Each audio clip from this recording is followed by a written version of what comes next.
சேலம் அரசு பொறியியல் கல்லூரியில் தொழில் கூட்டமைப்பு தொடங்க விழா நடைபெற்றது.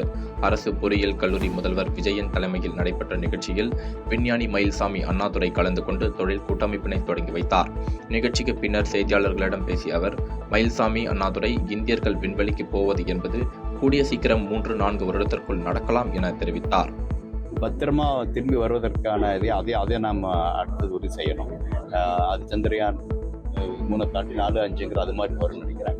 அதுக்கு பிறகுதான் அது ரெண்டையும் அணைச்சு விண்வெளிக்கு மனிதன் போகிறது, விண்வெளிக்கு பத்திரமா போய் இறங்கி திரும்ப வர்றது அப்படிங்கிறது அடுத்த கட்டமாக போகணும். அது அடுத்த 10-15 வருஷங்கள் ஆகும். அதாவது இந்தியாவிலிருந்து இந்தியர் போயிட்டு வர்றது. பாதகம் செய்பவரை கண்டால் நாம் பயங்கொள்ளலாகாது பாப்பா, மோதி மிதித்து விடு பாப்பா, அவர் முகத்தில் உமிழ்ந்து விடு பாப்பா. அண்மை செய்திகளை உடனுக்குடன் தெரிந்து கொள்ள இணைந்திருங்கள் இயம்நாடு தொலைக்காட்சியுடன்.